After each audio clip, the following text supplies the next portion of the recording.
good afternoon, good evening, welcome back sa ating channel. It's a trap. So yan, medyo makulimlim. Yan lang kaya babagsak to. Sana bumagsak man lang mamaya or bukas. Wala na tayong pandilig. At ngayon, ang ating pinandidilig na ay tap water. As in, paubos na kasi yung tubig. Kaya sabi ko kay Mrs. Buksan yung gripo kagabi. At kayong umaga lang namin na patay. So sabi ko, kamusta? Nagbidilig ka ba? Oo, sabi ko, gaano nakataas yung ppm or TDS reading nung pinandidilig natin? Maabot na daw ng 80 to 90. Kaya surprisingly okay pa yon. No, kasi halos wala nang rainwater yung yung aming IBC tank. So kung lalagyan ng tap water yon na magdamag, sigurado mas marami ngayon ng tap water. So yung in-expect ko nga mga 100 to 200 na, pero 80 to 90 mataas na rin yan. Pero para sa akin kaya pang mabuhay ng ilang buwan halaman mo kung ayun yung gagamitin mo. Although hindi yan advisable na ganyang kataas yung gamitin natin ng pandilig, pero anong magagawa natin? Ayun yung binibigay sa atin. Mukhang okay naman sa ibang mga carnivorous plant natin. Actually may mga magaganda pang ang resulta, pero hindi rin natin masabi yan. Kaya kung uulan, mas malaki talaga magiging benepisyo dito sa ating mga plants.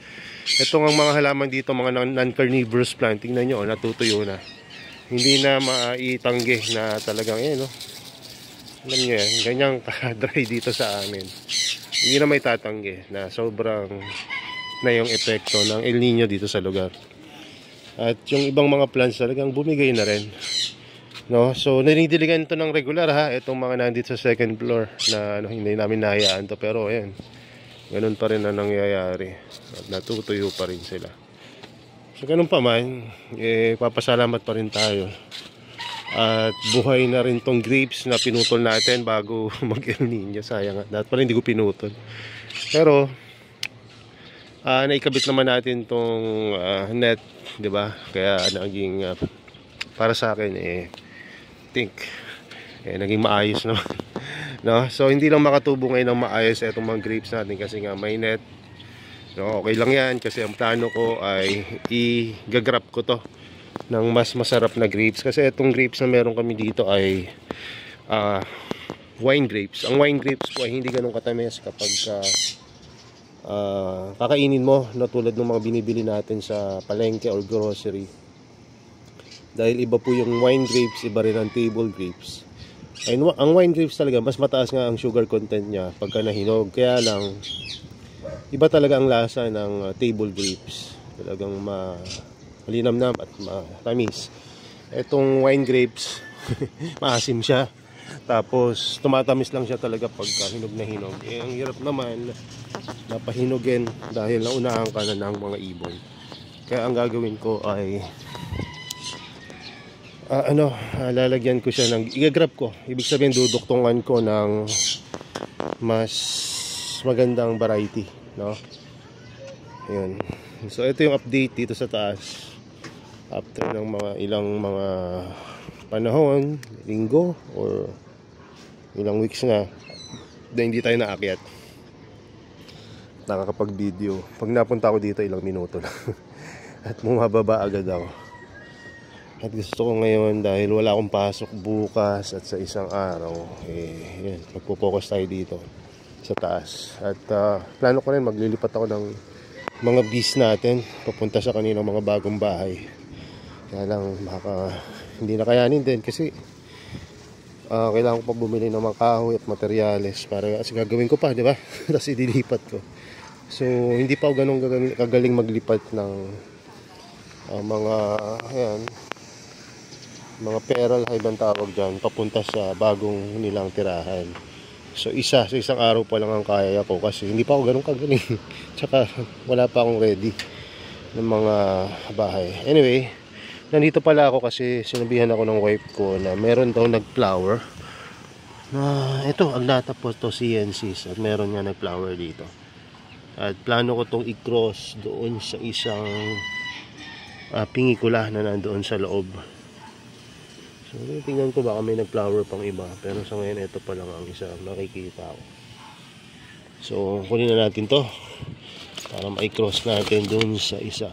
Hindi pa ito nabuka, hopefully magsabay sila. Hindi rin ito ganun kadaling i-cross. Noong una hindi ko wala pa akong experience sa pagko-cross ng pings, no? Kaya tingnan natin. At hopefully pagka bumuka to, may time tayo para gawa ng video para ma-share ko rin sa inyo. Sana nga maging successful. Ito yung Agnatha X Photo CNCs. Ayan. Ba't ayaw ayaw mag-focus kanina. So ngayon ililipat ko siya doon sa isang growing area natin dito sa loob. Ang bigat na ito. So patong muna natin. Bigay tayo ng space para sa kanya. Dito na lang. Kasi ito yung isang nag-flower. So ang ID na itong nag-flower ay Marciano. Hindi ko alam kung anong cross to. I-research ko pa ulit. So may tumubo naman. Isang malita hindi nagtuloy. Nako. Palpak tayo dito. Wala na akong time tumingin. Hindi nagtuloy yung mga propagation natin. Ay nako. Yung iba meron nagtuloy yung iba. Ito lang Marciano, delikado. Hindi nagtuloy, tas nag-flower pa ha. Natunaw yung mga propagation natin. Wala bang nag-survive? Alam ko may dalawa dito wala nga, namatay yata sa init. Sayang yun sayang. Anyway, ganun talaga sa paghahalaman. Meron pang isang namatay actually, pero may pamalit na tayo, pero hindi pa rin masaya kasi may value rin to, mahal rin to. So itong puliculata, anong nangyari dito, outgrown siya ng live sphagnum yung kanyang new growth. So hindi dapat ganun. Dapat ang Venus flight, ang Helianthera nakaangat, medyo nakaangat siya dun sa medium para hindi siya matuyo. Tama, hindi siya mabulok pala, hindi matuyo. Hindi siya mabulok kasi pagka masyado siyang umilalim na natutunaw. Ayan.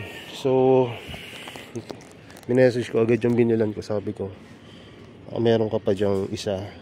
Sabi ko pa-reserve ako kasi yung nabili ko sa'yo namatay. So kasalanan ko yan kaya namatay. So buti na lang meron siyang backup pa.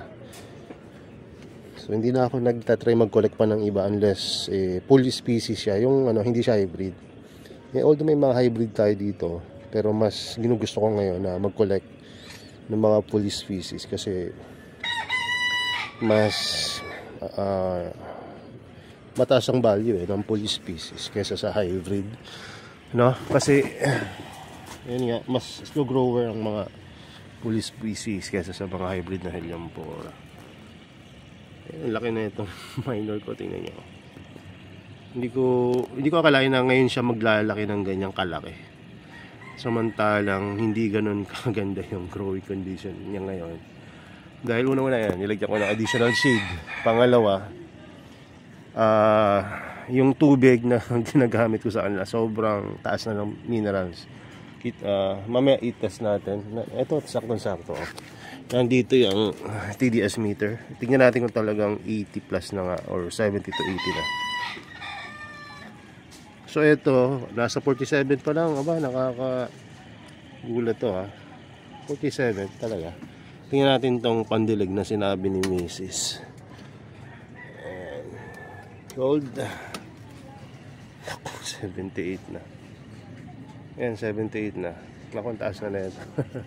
So ayan ang ginagamit namin ngayon na pandilig. Nakagulat lang bakit ito mababa pa rin. Maaring may tubig pa siya nung diniligan kanina. Kaya hindi ganun kataas. Pero mataas na yan. Sana talaga umulan na. Kasi hindi ko alam kung kakayanin itong mga to yung ganun kataas na minerals. Na-try ko na ba dati na magdilig ng ganun kataas? matagal ko nang hindi nadidiligan ng ganong kataas tong mga alaga ko, kaya ngayon medyo kabado ko na ay kung kung mag-decline yung kanilang ganda or health, no. So kaya tingnan natin, hopefully hindi naman mamatay. Okay lang sa akin na bumagal yung growth, pero wag naman sana mamatay.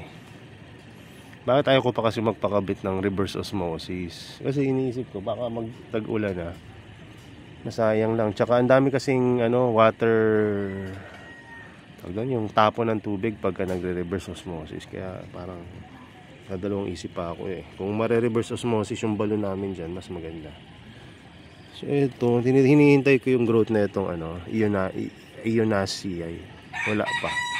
Pero etong binili natin na Sarracenia nades ay nagbigay agad ng new growth.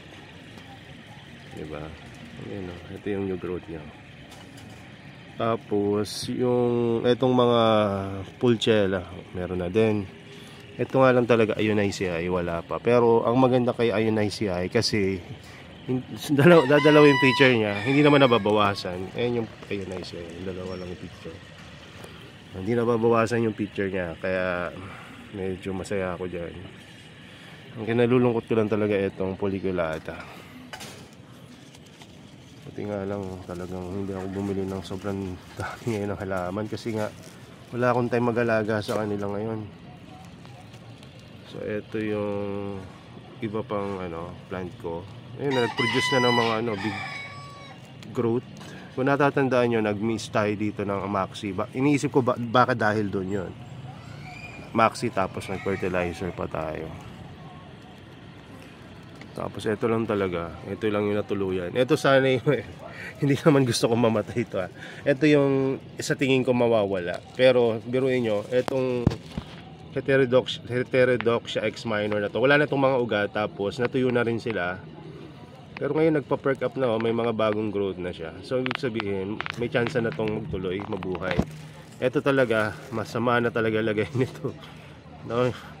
Tumatawa-tawa lang ako, pero ramdam ko kung magkano yung presyo kasi nito na nawala sa akin. Pero gano'n na, parang hindi na rin ganun hindi ako nanghihinayang. Hindi na ba ganun kumbaga kasakit ngayon dahil lagi na ako namamatay ng plant. Hindi naman dahil gusto ko mamatay ng plant. Kumbaga sanay na ako na may namamatay, may tumutuloy rin talaga. So, eto nga lang, kumbaga consolation ko.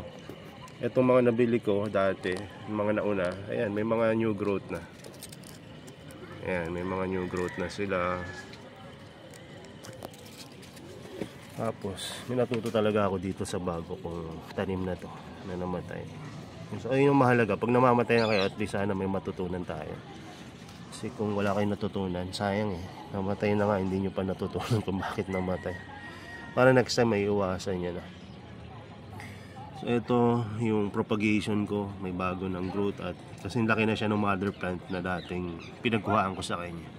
Ito naman yung mother plant na nauna. Tingnan nyo kung gaano nakalaki. Tapos may growth na siya dito sa harap, may growth na rin siya dito sa likod. Ibig sabihin pwede na siyang hatiin kapag medyo dumami-dami. Mabagal ang growth nito, kaya masaya ako sa improvement nila. At isa pa na ikinasaya ko, ngayon lang ako nagkaroon ng Helianthera na ganito kalaking picture. Ayan tingnan nyo yan sa kamay ko. Ganyan kalaki. Ayan, ganyan kalaki siya. Hindi ko nakikisama itong phone ko. Mag-focus na maayos. So ang mga Helianthera ko dati na minor na ganito lang talaga ang kinalaki niya. Pag ganito kalaki, malaki na yun sa akin. Ito, natuwa rin ako dito sa mga ibang propagation ko. Hindi lalaki na rin. Kaya pag na-propagate ito, asahan natin na mas magaganda na maging growth na ito. Dami ko natutunan talaga dito sa Helianthera na ito kung paano sila alagaan niya. At hindi ko naman sinisikret, di ba? Naka-share yan dun sa mga video natin na nakaraan. So wag lang gagalawin, wag masyadong mahangin. hindi yung nag-aalaga.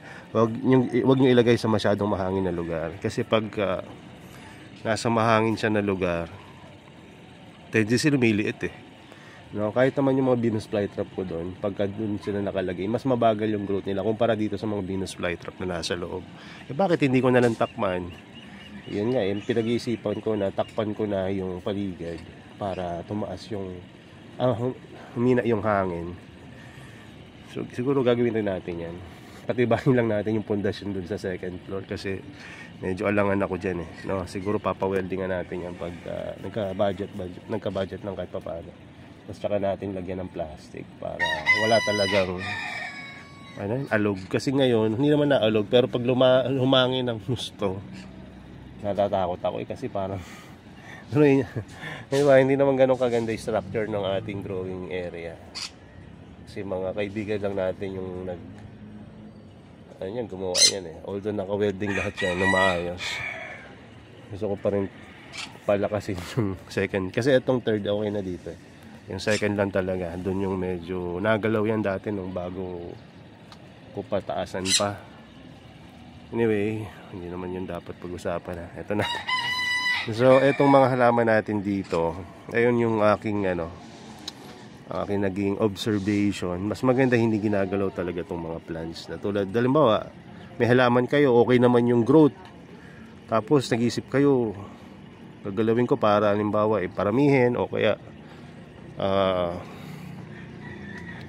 para ilagay sa mas malaking paso. Na maganda yon yung mga iniisip niyo na yun. Pero kung inyong paparamihin, isipin nyo bakit ko ba paparamihin. Kung dahil gusto nyo magbenta, sige go. Pero kung gusto mo lang na paramihin siya na para dumami, no, dahil gusto mo lang hindi mo naman ibibenta, wag na. Kasi kahit na hindi mo siya galawin, dadami naman yan yung mga plants ninyo, no. Tulad nito, mas maganda pa niyan pagka dumami siya, mas malalaki. Hindi tulad nung pinapropagate, hindi lumalaki yung plants. Na may maintain niya yung size niya, lumalaki. Pag lumaki na, propagate na naman.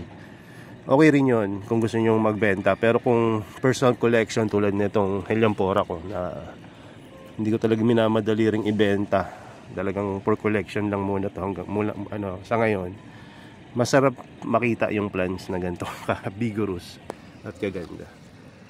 And hindi nyo lang makita dyan sa side niya ng maayos, pero dito sa side ko talaga sarap niya tingnan dahil ang dami niyang growth, no? Paminsan-minsan nasosobrahan tayo sa pagpe-fertilizer, pero yung kapalit naman ang gaganda ng mga ibang growth niya ngayon.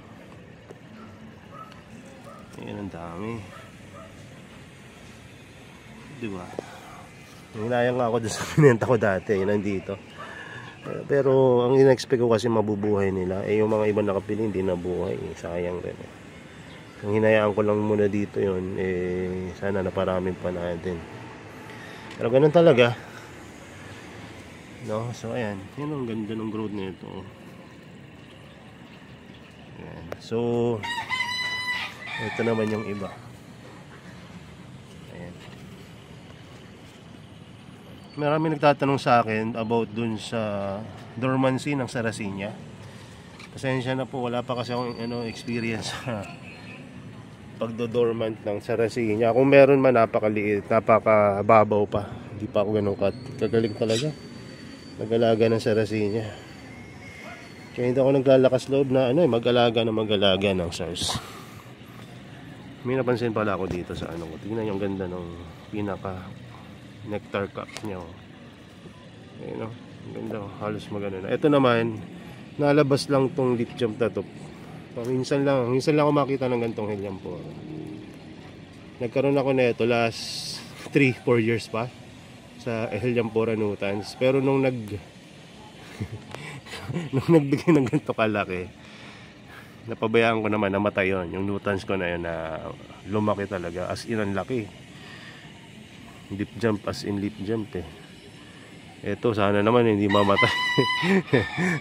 Nung naalala ko kasi nung lumaki ng ganito tapos uminit, hirap i-maintain ng Helianthera malaki sa mainit kasi mas mabilis yung pag-disperse ng moisture niya dahil malaki nga yung leaf. So pag ganito, di nakabuti pa talaga tong extra shade natin. At sabi rin sa atin nung binibila natin ng Helianthera, although hindi naman sa kanya galing tong minor, pero itong mga nabili kong Ionicea at Sarracenionides at Pulchella, pati itong iba dito, sabi niya, sir, yung akin meron akong dalawang patong na shading net. Sa akin naman, hindi ko na pinangarap na 2 patong. Gusto ko pa nga sana walang shade. Pero dahil ito lang yung ating maibigay na yung binigay natin. Pero sabi niya mas maganda daw kung 2 shade. Maaring ako sa kanya, agree ako sa kanya pagdating dun sa survivability. Mas mataas yung survival rate ng mga plant pagka hindi ganun kaaraw. Dahil hindi silang ganun kahirap. Tingnan nyo naman, di ba? Nung nagkaroon ng extra shade, nawala nga yung pagkapula ng mga plants. Pero pagdating sa size, boom. Bilis lumaki. Kaya nga sabi ko, napapaisip talaga ako baka dumating yung time na i-close na rin natin dito. Kaya lang kasi yung difference natin sa ibang mga seller. Tayo, pulsan talaga tayo dito sa mga Venus flytrap natin. Anyway, basta na itong mga plants ko dito. Nag-propagate mag-isa itong iba. Anyway, so sana natin lalagay. Dito na lang. Ito'y ba ito lalagay? Ito. Okay, dyan na to. Ito na muna to. Yan.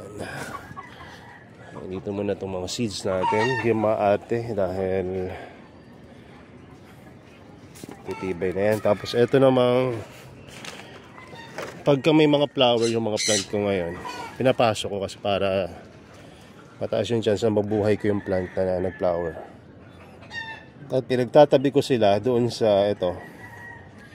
Possible na i-cross ko yan dito. Diyan. Para mas malapit, di ba? Accessible. Ito pala isa pang problema namin ngayon. Nasira na tong mga sprayer namin. Ano ko ba? Ito ayaw mag-charge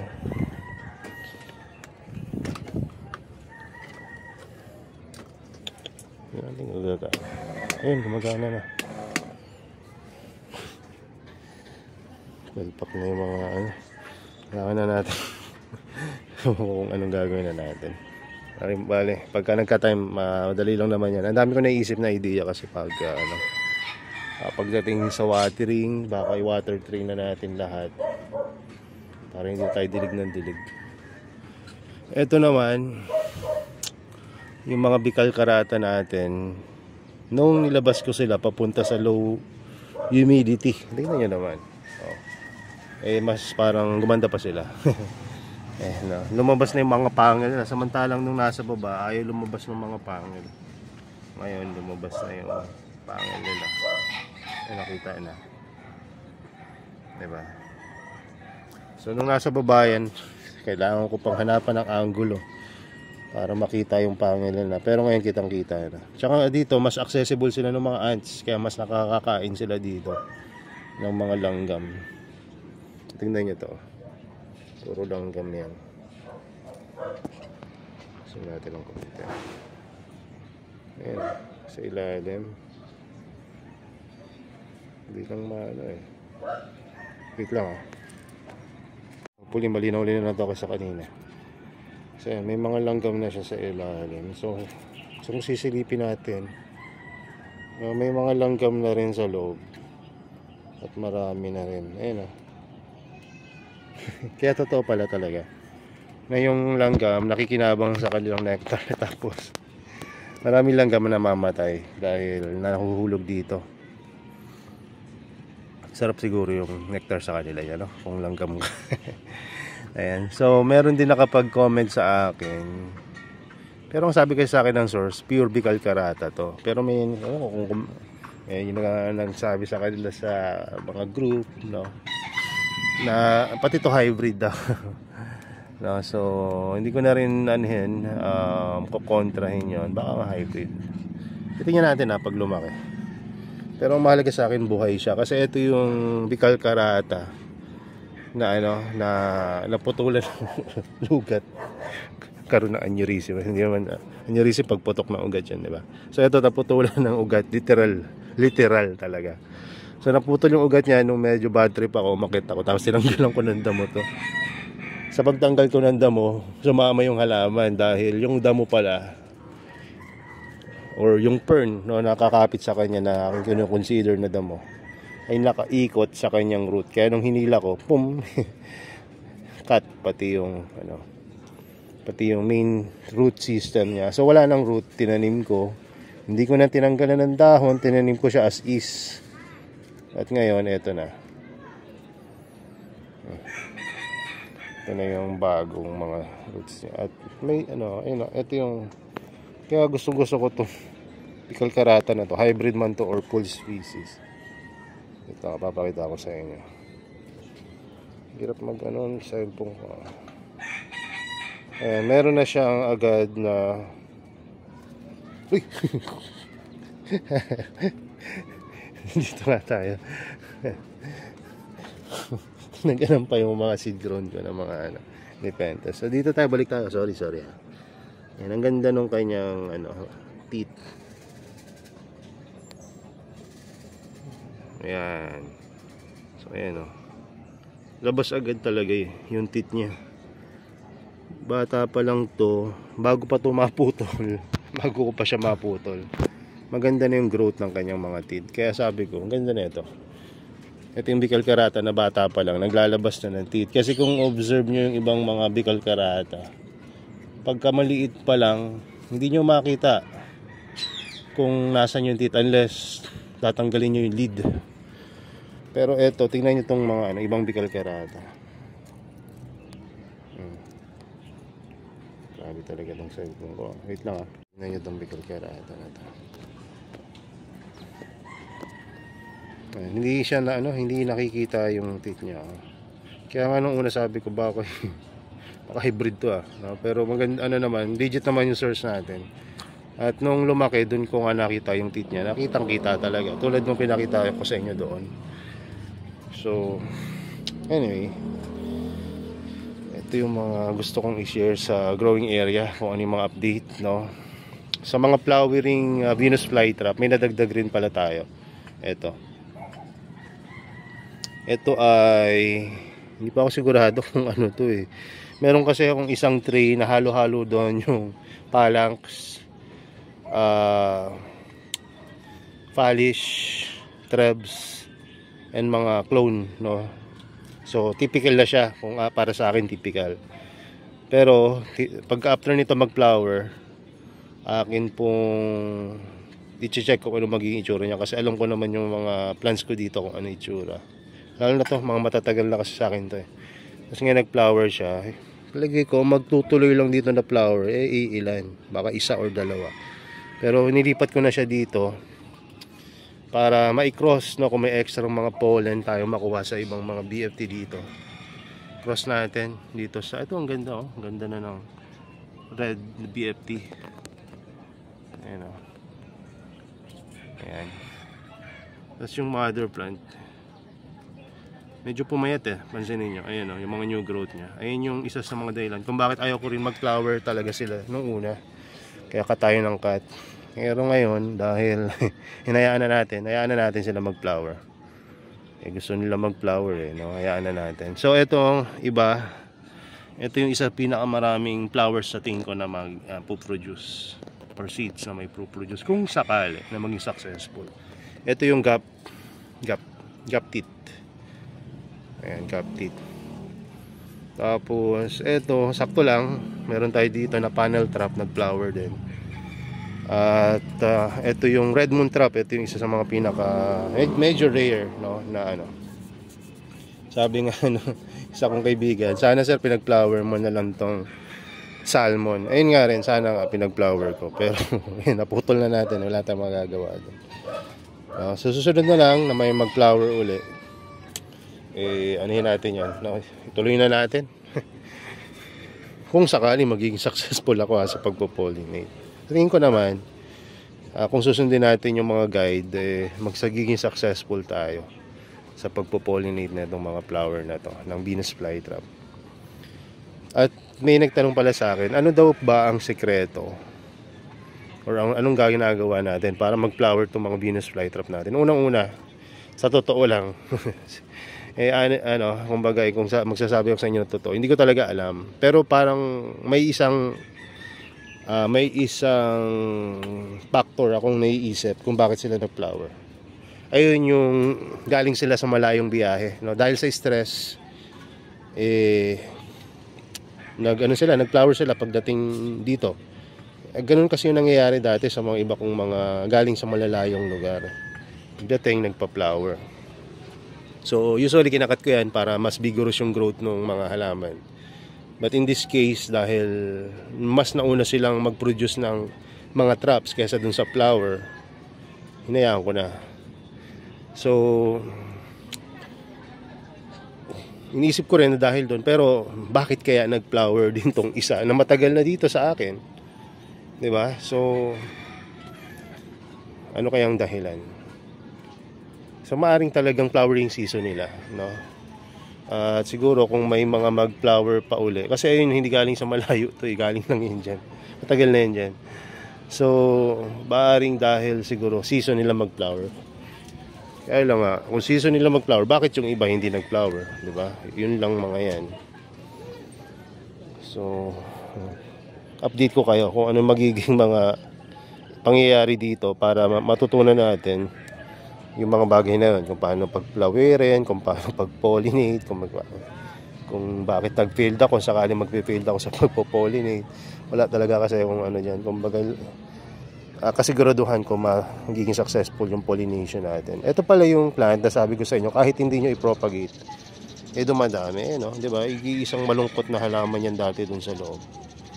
Nung nilabas natin, dumami na siya mag-isa.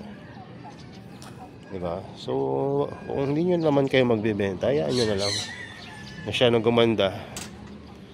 Diba? Kasi pag hindi nyo ginalaw, tulad nitong mga to na hindi ko ginagalaw ngayon, gumaganda, lumalaki. Hindi tulad pag galaw ka ng galaw, lumiliit sila. Dumadami nga, hindi naman lumalaki. So ayan. Ito nga, tingnan nyo, dahil walang bumibili sa orca natin na madalas, hindi ko na sila ginagalaw. Tapos anong nangyayari ngayon? Ang daming tumutubo sa kanila ng mga baby ng mga orca. Ayun naman makisama ng camera ko. Ayan sa gilid-gilid, ang dami na nilang anak. Kumbaga nag-anak na sila, nag-propagate sila ng sarili nila. Ang maganda kasi pag sariling propagation or natural propagation ng plant, antitibay na yan. May sariling rhizome root system na yan. So hindi mo na kailangan putulin. I-separate mo na lang or hayaan mo na lang. Tapos ito na yung leaf pullings natin. Nagulat ako. May isang halaman na dito. Leaf pullings lang yan nung nakaraan. So ayan. Ito yung leaf pullings galing sa X-Spider na lumiyad. Kakaiba yung kanyang leaf, kaya pinropagate ko siya. Dito natin malalaman kung talagang makukuha niya yung traits, no, nung kanyang pinagmula niya na nakaliyad na leaf ng X-Spider. So ayan yung mga update dito. Dami pang iba talaga. Ito nga hindi nyo lang siguro na-appreciate, pero ito yung isa sa mga traits na pinaka hinihintay ko ngayon na gumanda. Kasi nandito yung mga cultivar na hinihintay ko na maparami ko. Kasi ito yung isa sa mga ito tulad na itong Rosabella. Kumbaga favorite to nung mga nag-umpisa pa lang tayo nag-aalaga. Tapos na-sold out siya agad. Tapos napabayaan ko nga. So ngayon pa lang ulit ako makapagparami ng Rosabella. Ayan. Camera ko hindi nagpo-focus. Ano nangyari sa camera ko? So ayan. Ang wine mouth buhay na at ang daming growth. Analo talaga. So ito pang yellow white. Isang growth lang pero ayan, buhay na siya.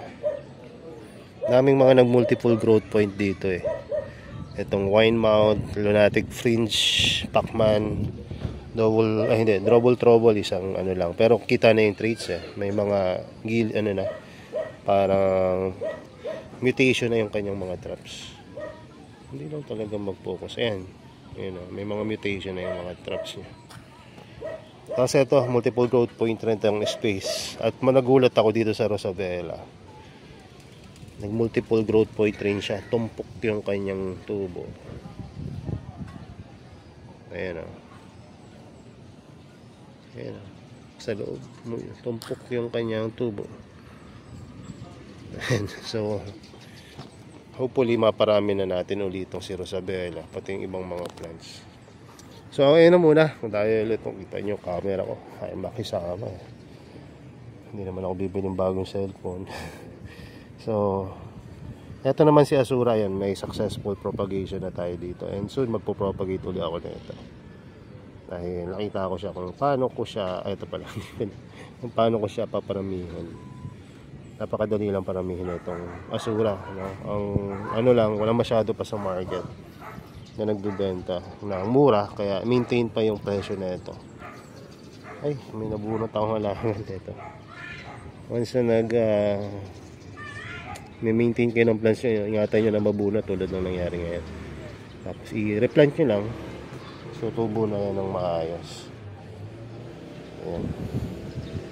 Siyempre na magparamdam kung tutubo kung ano kung tutubuan ng bulaklak siya yung isa sa pinakamalaking plants dito, magsabi kung magpa-flower siya. Ano, eto red si Archangel, kinabahan ako dito, kala ko mamamatay, pero ayan, ganda na uli niya ng full rosette. Nung una namamatay yung gilid, ngayon gumanda na uli. Tapos ano pa ba, ito, ano talaga to, patuloy yung paganda niya. Itong si Red Microdent, itong maganda niya, yung mga propagation, goods lahat. Ayan o, itong propagation ko dito, namubo na. Itong maliit na to, itong nandito, nakala ko na natunaw na, pero ayan, buhay pa. Ito yan, nandito banda. So may nabenta na rin ako niya na ilan. Paramihin muna natin bago natin ibenta ng benta. So isip ako ngayon kung nga magbaba ng presyo dun sa ibang mga BFT. Yung iba rin medyo taasan ko naman dahil tayo lang doon nagbebenta ng mura nun. So may magbabago siguro sa price. Ang iniisip ko na taasan ng kaunti, no, yung mga rare, mga unique cultivar na mga traps, pero nasa 500-600 lang. So taasan natin ng konti. Tapos yung sobrang mamahal naman, medyo babaan natin ng konti. Kaya naman may dahilan naman ako doon bakit medyo mahal yun, dahil konti pa lang yung mga propagation natin. So yun lang muna, at sa tingin ko sobrang haba na itong video. Isang video tapos haba-haba. Pasensya na sa sobrang haba, ngayon lang ulit tayo nakapag-video. Kahit ako excited ako maggawa ng content. Tapos ngayon nabababa ako, diretso na ako ngayon sa GNT. Na-pick up na yung order sa shop, Flash, tapos GNT naman. Pasensya na kung daw nakakapag-post sa page ngayon ng mga order nyo. Pinapadala naman kayo ng pictures sa Shopee, dahil yung wife ko ngayon nag-aasikaso ng order sa Shopee. So bukas wala akong pasok, yung order bukas ako na mag-aasikaso dahil wala naman akong gagawin bukas. So yun lang, salamat sa panonood ninyo. At ito na nga, si UK Soles, nag-decide siya na maging red cultivar na talaga forever. Mag-focus talaga na sa ibang wait lang, ayan, diba, red cultivar na. Red cultivar na si UK Soles. Nangyari dito sa mga BFT ko. Pati ito si Alien, oh, tingnan nyo. Picture kaya natin ito susunod. Kasi maaring phenomena niya na sa tagal na ng alaga mo, nag-mutate na sila. Posible kasi yan dahil may nakausap rin akong matagal na nag-aalaga na kolektor. Mas nauna lang ako sa kanya ng konti. Sabi niya, nangyari talaga dito sa akin, ganun din So, pero rare daw na mga pangyayari yun. So, kaya hopefully nga, maparami natin. Kasi napopropagate naman. Oh, ito, naging dalawa na yung red na UK Soles. Ito namang Alien, ayan. Naparami ko na, more than 5 na siguro tong pula na Alien. Ayan. Ayan. Diba? So, ayun lang muna. Salamat sa panonood at deliver muna tayo ng order. At pag-pray natin na umulan na dyan sa mga lugar na hanggang ngayon hindi pa naulan. Alam ko yung mga ibang mga kaibigan ko na nangangamusta dahil wala na rin silang tubig ulan. No, kaya hindi rin ako ngayon nagbebenta ng sphagnum moss dahil wala rin ako pandidilig eh. So, sayang lang. Eh, kung ma-algae lang yan dahil sa tubig gripo, di ba? Huwag na lang muna bumili. So, tsaka na, pagka may pagkakataon na may tubig ulan, bibili tayo. Pamihira talaga ngayon. Napakainit ng panahon. Talagang El Nino, literal. Kasi last year, nagsabi na rin ng El Nino pero ulan naman ang ulan. Ngayon El Nino talaga. Walang ulan. Meron man, talagang sobrang dalang, as in, sobrang dalang. So, yun lang. God bless. Bye-bye.